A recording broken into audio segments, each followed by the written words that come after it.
All right, let's try this again. So Garrett, would you mind, just starting off, telling us a little bit about your role in your company and, how that role fits within your company and what you guys are looking to do today and as far as your service offerings. Yeah, absolutely. So our company is Exodus Design Build. We do high-end design build services for residential remodel. So really what that means is when somebody wants an addition on their home or a new kitchen or a new bathroom, we help them all the way from the planning and conception all the way through execution every step of the way with them. I'm one of the two founders of the business. Brad Scarberry is my partner here, and we started back in 2015. And early on, we were just doing small projects. So I was the laborer, he was the sales guy. And then as time grew, I was able to hire somebody with project management expertise and start to subcontract labor. And as time has gone on, and we went from two guys just trying to make our way from a garage to where we're at now, it's given me a new opportunity to take a little bit off my plate every step of the way. So now a lot of my time is spent championing vision, clarifying culture, really looking at what some of our future opportunities are and how we can get there, meeting with team members, spending a lot of time encouraging them, a little bit of training here and there with them, and then I'm still part of the finance and compliance side of things. So it's a whole lot of things now. Yeah. Yeah. So what does a typical day look like for you? Yeah, every day is different. This morning I had a breakfast with our bookkeeper. He's one of the partners there at the bookkeeping firm, and got to be able to sit down and talk shop with him and go over the business a little bit and talk some on a more personal level. And then I went from there and I got into our office today and spent some time working on prepping taxes to get them everything that they need to make that go smoothly. Then I had Always a fun time of year. yeah, that's exactly right. Yeah, and then lunch with another guy that we do some work with, and now the rest of the day will just be spent talking to prospective clients and working on some back end office work. So every day truly is very, very different. My only pretty much guarantee in my schedule during the 5 business days is Tuesdays I'm in office all day with specified meetings every single week. Okay, all right. And so maybe it's a good time to transition into, industry trends, company trends. What are you guys maybe transitioning into? What are you seeing competitors do? How does the landscape look? Yeah, there's a lot, and I'll kind of distinguish between. Let me put what we do into 3 buckets, and it's not that our bucket is the bigger, better bucket. It's just the third bucket that we've gotten into. We started off as just a not licensed general contractor. We had a business license, and we were a glorified handyman service, and we just did kind of repairs and things. And then after that, we eventually got our contractor's license and became general contractors and started to do remodel work. And then we moved on to hiring design staff and really building out a very robust team with very robust service offerings, and we were really clear on our processes. So now we're in this design build space. So of those 3 buckets that we've lived in, each one has a different outlook on the future. During the COVID era, it was almost like real estate where everybody could do it because it was so easy to get clients and money was cheap. So if you had a couple of tools or didn't and Not anymore. yeah, you could just go out there and do whatever you wanted. It was kind of the Wild Right. West, but now there's a lot more strategy around like, okay, those guys are still here too. How do we stand out above everybody else? How can we make ourselves look different from not only just other general contractors, but even other design build firms who are honestly pretty similar to us? So the thing that we're working through, Jeff, is how do we clarify to our clients what makes us look different? One of the ways we've been explaining this recently is the thought of I went on a trip over the winter just to try to get down to the beach for a little bit and stay away from the snow and ice. Sure. It timed out really well. But I flew just Southwest Airlines in the basic class. Got the cheap ticket. There were 6 of us in my family, and we just flew on. Love it.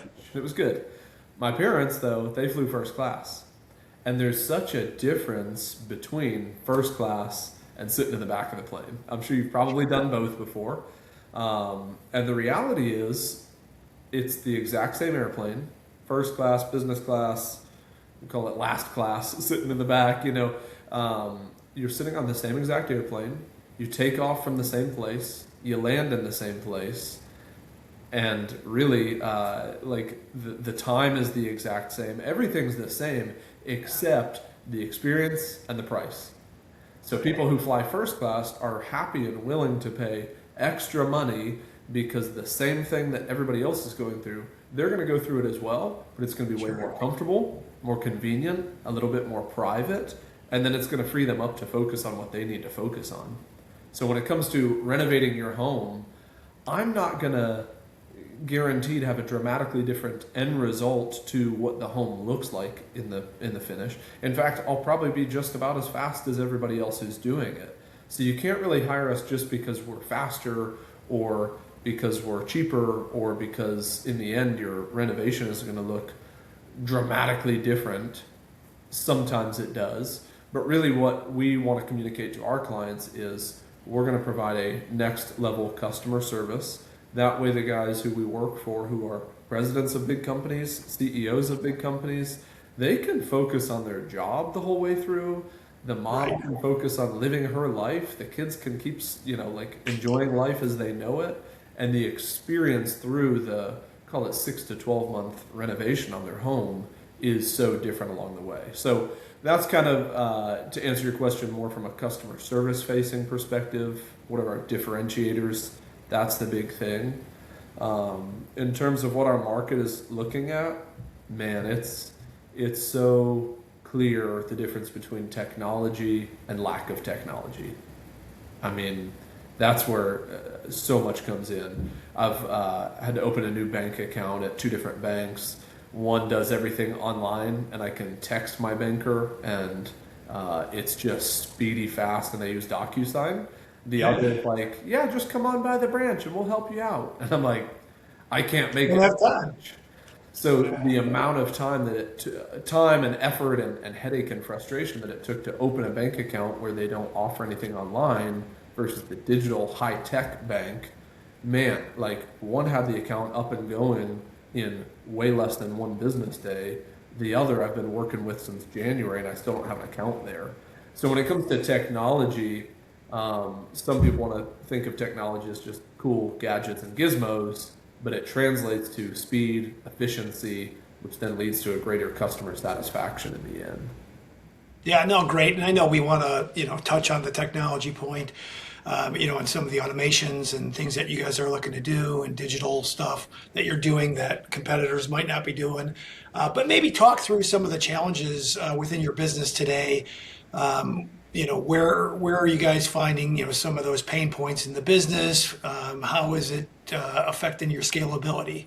Yeah, you feel free to dial in on anything that I say that's more relevant. Some of the stuff might not be too relevant, but No, it's all good. This is exactly where we want to be going. Cool. Yeah, one thing for sure is staffing. And I don't mean it's hard to find good people. It is, but we find them. The hardship is our business is broken into several segments, and on the front end you have marketing and sales, and then you have pre-construction, or what we call project development, and then we have production. Really, we make all of our money in production. We're a remodel company. We're not a sales company that happens to remodel. I know there's competing mentalities on how you live that out, but what people pay us at the end of the day to do is renovate homes. Right. So when we want to scale and grow, and let's say increase our revenue 50% year over year, we have to do that first on the sales and marketing side, and you got to put a bunch of money into that. But then you can't just go hire a production guy same day, because our sales cycles are, a very fast sales cycle for us is going to be 3 months. A really slow sales cycle for us is going to be a year. So if I spend a bunch of money in marketing and hire somebody else for sales right now, I don't need the production guy just yet.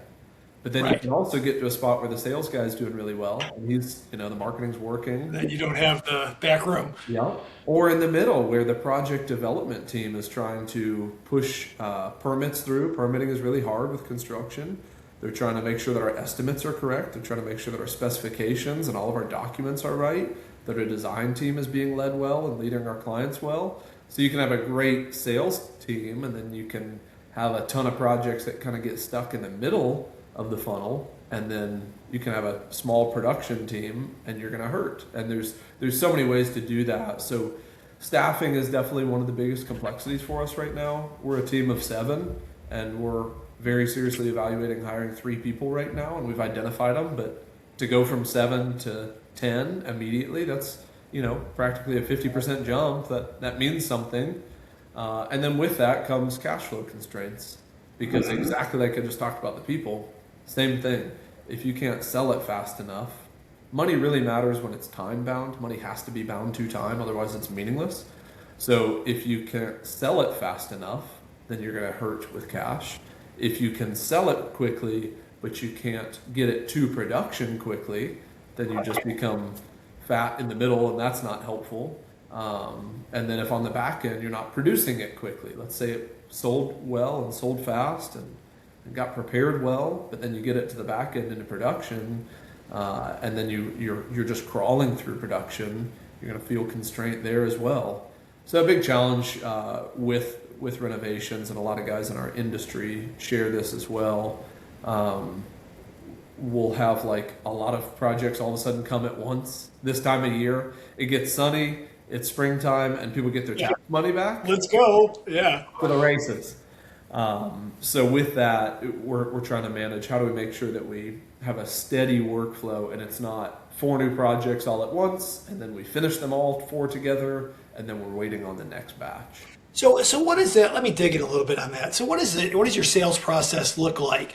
And then how is that going into a pipeline? How are you converting? What is the process of your sales today? And where do you see the lumpiness? Is it consistent? How does the sales funnel work and look? Yeah, so in terms of like methodology, and I'll start at sales, not in marketing. So let's say somebody who's already called us and they're a warm lead. We've got a head of business development, and his job is to make that stuff happen and then start the process side of the front end on the sale. So he's vetting initially on the phone call, and it's just, we're trying to figure out, do general values line up? Meaning, are you looking for fastest? Are you looking for cheapest? Are you looking for best? What do you want? Because we value certain things, and we want to make sure you value what we value, or we got misalignment. Right. If that first hour-long vetting phone call where we're trying to figure out about their timeline and their project and their geography and their budget, all the things, if that goes well, then we'll come out on site and we'll meet with the client, see the space, and we'll take our sales rep and our estimator out and really do kind of a feasibility study of, okay, I hear what you want. Can we do that? Can we do that within the constraints that you've given us? If so, great. Then the customer will come out to our design center, and then we're talking process. So now it's usually myself and my partner Brad are in that meeting. Our head of business development is in there. Our estimator is in there. And sometimes somebody from our design or production team are sitting in there as well. The customer comes in, and now we're talking through a slideshow of, here's how our process works from start to finish. Here's where you are. Here's case studies of how we know that we can duplicate the same process over and over with repeatable results. And then from there, we're showing them where they are in that timeline. I know we were just talking about sales and the process there. Talk about your growth strategies, kind of what you're looking to do. If you had, a crystal ball and could say, hey, this is the way I'd love my business to look in 3 to 5 years. Taking it from what it is today, kind of that 7, going to 10. If you could be, a prognosticator and look into your business in 3 to 5 years, what would that look like? Yeah, for sure.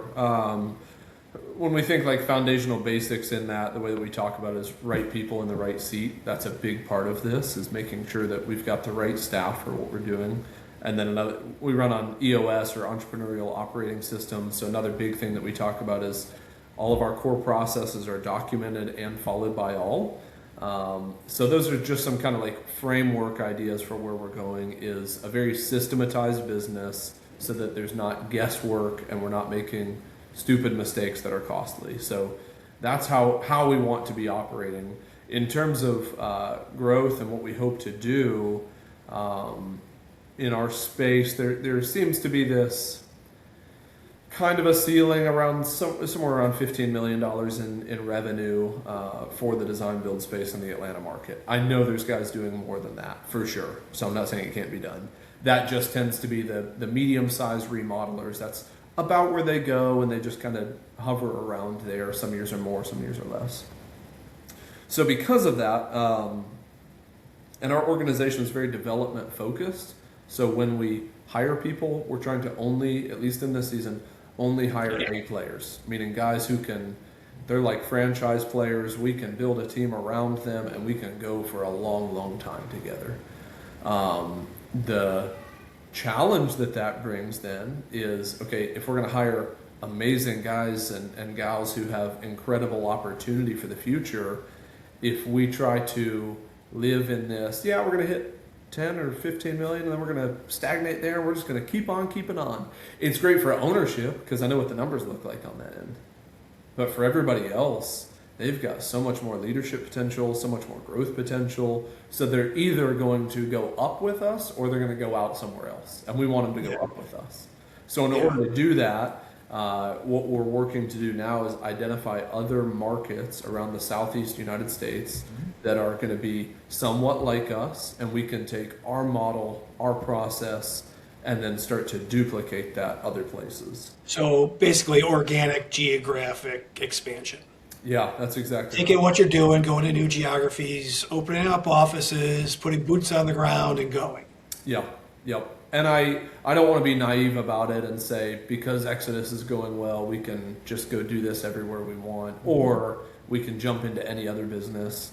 But I do hope there's some vertical integration where I know we could bring down some of our costs if we open a plumbing company or if we open an electrical company. So those are kind of, let's call that 10 years and beyond, would be some vertical integration where we're starting to build our own cabinets, we're starting to have our own painting companies, things like that. But for now, What about acquisitions? Have you thought about M&A, looking at, potentially, either, acquiring somebody or merging and, and expanding those capacities that way? yeah, as we get into the vertical integration stuff, absolutely. That's how we would want to go about it. The challenge that is most likely going to be the hardest one to overcome is taking an existing culture and trying to shift it into ours. And hey, we're just going to do everything different now. None of your numbers are the same. None of your people are the same. We're serving different clients now. You come do it our way. And that's going to be hard. So when it comes to expansion and thinking new branches first, our hope would be to find somebody in a new territory, hire them on over here, have them relocate for a little while, train them up, and then send them back to launch that branch with support from back home. And then we don't have to hire 10 people to run the office. We can start with 1 or 2, and then we can slowly and steadily go from there as long as it's going well. Yeah.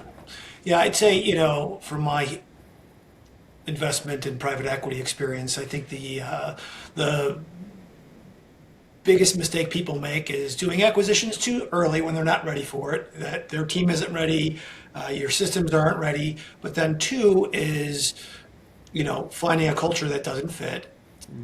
So when you integrate, it's never going to happen, regardless of, of what you want it to do. If you have totally different cultures, it makes it very difficult, right? And people get frustrated, and the whole process becomes more cumbersome than what it's worth. 2 is, doing acquisitions for added services, added geographic. It all helps to increase that overall enterprise value of a business. That's good. Yeah, that makes a lot of sense. I appreciate that insight because I'm sure we could find a lot of ways to make that work really well for us. Instead of starting from the ground up is really hard. So if we try to do that over and over forever, that's going to be if you do it right, there's usually synergies. There's other things to take advantage of and to increase your margins and do things. But there is a process behind doing that, and it's definitely one you want to, as you move into a market, is to make sure you're getting it done properly, right? And if you've never done an acquisition before, finding the right company, finding the right fit, and doing those things to really accelerate your business and the enterprise value therein is really important. I can imagine. Yeah. That makes sense. Yeah, yeah, yeah, it's fun. But look, it is absolutely something that de-risks the business as well if you get it done right. You're going to have different customers or more services that take less risk by one product. All that stuff that people look at if you're ever exiting your business would look at, and pay more for than less, right? Because you've had those kind of right strategies put into place. Yeah. Yeah, that makes Yeah. sense. I like that. Yeah. Yeah. So maybe why don't we, where are we at here on time? Yeah, 22 plus a few. I know you've got to run, but let's maybe just jump into how you've been approaching technology. I know you touched on it earlier in our conversation. Technology is certainly on the forefront of everybody's minds today, and I'm sure people would love to hear how you guys are approaching, technology. Is it more for pain or is it more for gain, meaning revenue and using tech that way? Is it more for efficiencies? How are you guys applying technology today? Yeah, that's a good question. Yeah, technology almost just means AI and robots now. Well, it's getting there for sure. Talk about will feel almost ancient, but technically a pneumatic framing nailer is technology. Yeah, well, true.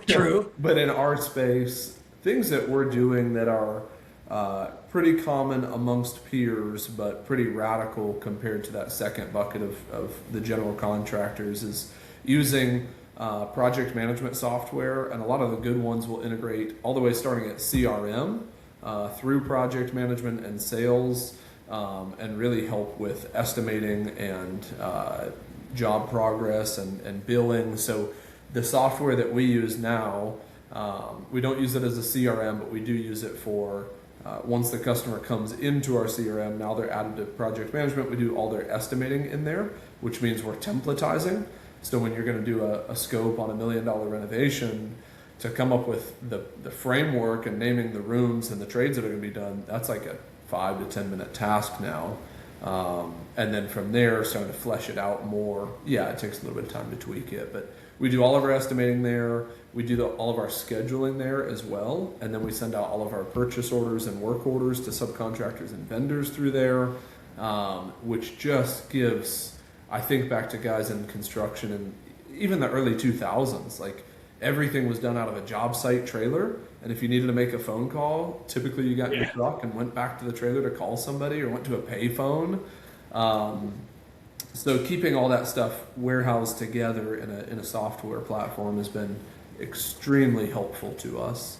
But we've also been looking a lot into how do we market well, and marketing used to be a lot more of just synonymous with advertising. But now so much of our digital marketing is where probably 70 to 80% of our overall advertising and marketing budget goes to digital marketing. So now we're using technology to try to gain the confidence and awareness from the market, using things like AI optimization, which is the new search engine optimization. And then, of course, even processing those leads and making sure that we get data entered into one place for all to see. That's another big way. And then the other thing that I'm hoping to really get a clear answer on that we don't have yet, but when it comes to estimating, I talked about a template for an estimate, but man, we do CAD plans and we have as-built house plans, and then we have 100-page document on Google Sheets that's the spreadsheet of everything we're going to put in a home, all the fixtures, all the furniture, all the colors, all the finishes, everything. So how do we take as-built CAD plans plus an Excel sheet and then put in the finalized construction set of drawings, and how do we put that into a machine? Maybe it's AI bots, I don't know yet, but how do we put that into some type of software that really doesn't just generate a template, but starts to fill out line items for us? That's right. I know we talked a little bit about this, and certainly I think that is a possibility today, and people are doing it. There are ways to make that way more user friendly than they've been. Yeah, we'll look at the right point. We would love to talk about those things and see if we could help. But it is one of those areas that I think a lot of contractors are having struggles with because it's inefficient, right? And it's causing you to take way more time and effort or be indecisive about the information, right? Because either you don't get it right or it's getting put into the system and the system's not always catching it properly. But those systems today have really accelerated. What about you? You had mentioned as well the digital marketing stuff and stuff that you guys are doing. Maybe talk a little bit about that too. Yeah, I don't know all the ins and the outs of it, and that's why we hired a company who does it for us. Sure. Their strategy is a very comprehensive one that's understanding our culture and our values well, and then even all the way down to brand guidelines. Like they want to know what we want to look like to the public, and then they're creating the digital content for us in the form of newsletters, social media posts on all the, we'll call it the big three platforms, and really starting to generate clarity to the public of who we are and start to put us out there. Because one of our greatest challenges when it comes to marketing is not we lose sales all the time because we're too expensive or we look dumb. No, it's just people don't call us because they don't know of us, and we got to overcome Absolutely. So the AI optimization has been really, really neat to me. Our organization ranks pretty well through that because it's taking people who are going to use AI as their primary search engine, which I think we're seeing a massive shift, and I bet within the next 12 to 24 months, probably way more users searching strictly through AI as opposed to a traditional Google search. So when somebody's asking AI, here's what I value in a contractor, here's what I want done, here's what I don't want done, who's out there, man, for us to have the right kind of content in the right places, strategically placed for them to get back to us, that's big. And you don't have to pay Angie's List for it, right? I agree. Yeah, right. I mean, it's true. And if you could do it yourself and have direct, contact with customers, and I think the likelihood of closing becomes a lot higher because they've seen you, they know you, you've built a brand, and those things take time and effort for sure. Yeah, and if ChatGPT says it's true, then it's true, right? Yeah, that's exactly what I believe. There's never any discrepancies there. That's awesome. So tell me, where are you guys going? Is there any other directions that the industry's going, that you're going over the next kind of 12 to 18 months, versus just head down grinding, trying to get your online and marketing presence done? What else are you guys kind of focused on in order to kind of scale your business over the next 12 to 18 months? Yeah, the biggest thing is really just sharpening our skills, because to try to go duplicate something that's kind of good is just going to turn out terrible. But to get something as close to perfect as you can is certainly the biggest goal for us. So we just are working really hard to sharpen our own skills. But another thing that is big for us and other people in the design build space is, as the market is experiencing what I would perceive as a little bit of cooling. I don't know exactly how to define it yet, but it seems like it's cooling a little bit. And the real estate market is toned down some. It seems like there's a growing patience for our clients where they want to get the project done, but gosh, if I'm going to spend, let's say, $750,000 on a renovation, I got to be sure that home values are probably going to go up over time, and I don't need to refi right now, and if I want to get a loan for it, the rates are right. And it's not just, again, go back to the COVID era, oh my gosh, somebody sent me $4,000, I'm going to go spend $100,000. Free money. Yeah, free money. Right. It was easy, and everybody almost felt like they were in competition with their neighbors to get the thing done first. So that was then, whereas now we have to intentionally work to be a guide to our clients. It's not it's not me versus you, or even me versus another contractor. It's, you're probably going to do this project at some point. I just need to communicate that you should do it with us and why.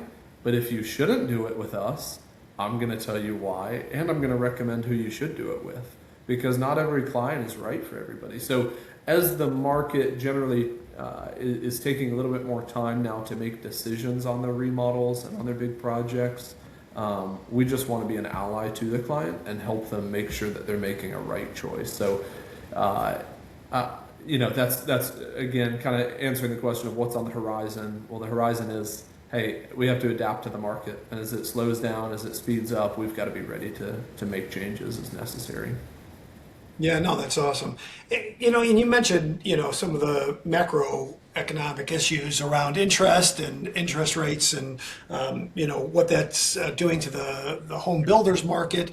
I mean, today they just had a ruling, or I'm sorry, one of the bills got passed in the Senate, I believe, maybe it was Congress, the House, for, large companies not to own homes anymore, individual homes, and restrict the amount that could go into large corporations, right? Because it's constricted the supply of homes, etc. So are those issues, whether it's interest rates, I would imagine interest rates has to be a huge driver of your industry, right? For people who are going to take loans to do these things. I'm sure a lot of people do them when they have cash, but a lot of people also take loans, right? Yeah. Or the majority of people probably take loans to do their remodels, right? Or expansions of their homes. So are those things that you guys watch? How does that kind of, impact what you guys do? Yeah, now not all of our clients tell us exactly what they're doing, but you can take signals that give you a good bit of clarity. But a lot of our clients are just liquidating stocks, or they've just got cash sitting around. But for those who do finance, the most strategic thing that we can think to do is to be partnering in advance with other lenders in advance. So I don't want to just know one guy who offers one product at one bank. I want to know brokers, I want to know lenders, I want to know guys who have specialize in construction loans, who specialize in HELOCs. That way, as somebody comes to us and says, in fact, here's a real case study. We've got a project right now going on that's somewhere around $1 million for a remodel. And they said, hey, we really, looking at the market, I don't really want to pull stocks out right now. I'd rather use what's available to me and probably get a loan to cover the difference. But our bank's never going to loan us this amount. And we said, okay, well, tell us a little bit more about what they're offering. And we said, hey, if we can get you more money at half that interest rate at a better speed, would you consider this? And they're like, well, yeah, of course. So we connected them to a lender who did it faster for, I think it went down from a 6% rate to a 3% rate. And then the amount of money they were willing to put up was significantly more through a little bit of creativity. Absolutely. Look at that, and that's being a creative supplier, right? And you're able to offer stuff that maybe some of your competitors aren't doing, and by doing so, like you say, one, you can make sure the original job, but maybe they do more. Yeah, that's exactly right. Yeah, so I can't control what the market's going to do. I can't control interest rates. There's so much that I cannot control, but what I can control is the type and quality of people that I surround myself with, so that when I meet somebody and they need a connection, man, I'd love to be right there.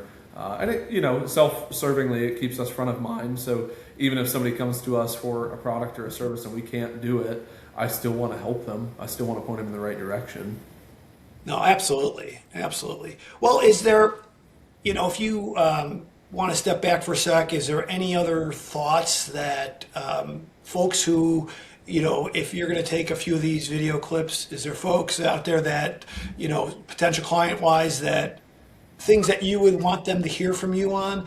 Happy to kind of go through, things that might be good for your potential clients here as well. Sure. Yeah. One of the things that we talk about that's, I don't care if it's only our clients watching or whoever, but one thing I would want everybody to know who's considering doing a home renovation, we encourage customers to go think through what contractors should be telling you about their business in advance. Mm-hmm. So questions to ask contractors. And they're pretty, they almost feel silly in a way because they're kind of basic. The first one is, do you have a contractor's license? Jeff, we've been doing this for 11 years now. Yeah. I think one or two people ever, of all the prospects, have ever asked if I had a contractor's license. They just assume. They just assume, yeah, and they don't know what a contractor's license does to protect them. So that's one. Second thing is, do you have insurance? And Insurance, if so, absolutely. what insurance do you have? Because there's a lot of guys that go around it, and we kind of have some inside jokes with other remodelers around fully licensed and insured, and it's, you know, a guy who's got like a driver's license and his van has an insurance policy on it, but they don't have a business license, they don't have business general. So you need to have general liability insurance as a homeowner, so that if a contractor significantly damages your home during the work, they've got some protection there. The contractor needs to have workers' comp insurance, and in the state of Georgia, you have to, if you've got 3 employees or more, you have to have that if you want to have your general contractor's license. If a painter falls off a ladder at your house and he breaks his leg, he can sue you. But if a general contractor and his subcontractors have general liability, he can't. That's right. Another thing is, what kind of subcontractors do you use, and how do you vet them? Well, all of our guys go through a very extensive process. They've got to meet our insurance minimums, and then they sign things like lien waivers, so that if for some reason I don't like their work and I decide not to pay them and I have somebody else come finish, that guy who didn't get paid can't lien the home of the homeowner. Yeah. So there's all these built-in protections that we want to give our clients. So those are big things as you're vetting a home renovation. You sure think that that's worth the money to pay a contractor that has those? Yeah, it is, because you might get off okay. I'll speak for me. I've gotten away with a lot of things in life. There's been plenty of times where the grace of the Lord surrounded me, and I got through something that, how did I not, get pulled over going that fast or whatever. Sure. But there's also been times that I did get caught. There's been times that I did get pulled over going that fast. And in those moments, you want every bit of protection you can get. So that's a big thing. And then another big thing is, why does design build matter? I talked earlier about 3 buckets of people. Well, the guys in the first 2 buckets are going to be cheaper than us. The challenge is, the reason that we promote design build and morphed into that is because when you and I are connecting about something and you're telling me your hopes and dreams and visions, you're communicating verbally, I'm hearing it, and then I'm picturing in my brain my interpretation of what you've just said. Yeah. And those 2 things can be worlds apart. So when we have somebody who calls us and says, yeah, I want my kitchen remodeled, how much is that going to cost? I have no idea. Like, literally, I don't know, because I don't know how big your kitchen is. I don't know what you want to put in it. We do some kitchens that are $30,000. We do some that are $300,000. And there's a bunch of difference in between. Nobody can guarantee you a price or a timeline until you've gone through a full design process and made every choice and selection of everything that's going to go in that project. So we're really big on strategically planning and getting alignment with the contractor. That way it's not contractor versus homeowner. It's a cohesive team with a shared, clearly communicated vision. Right, so you're not having this. Yep, and that gives extreme accountability. Yeah, no, that's fair. I like that. Any other further thoughts for today? Man, those are the big things that are striking in my mind. Do you have any other questions for me? No, I think for today, that's awesome. I know you've got a little bit of time compression, but listen, I've really enjoyed our conversation and getting to know you a little bit.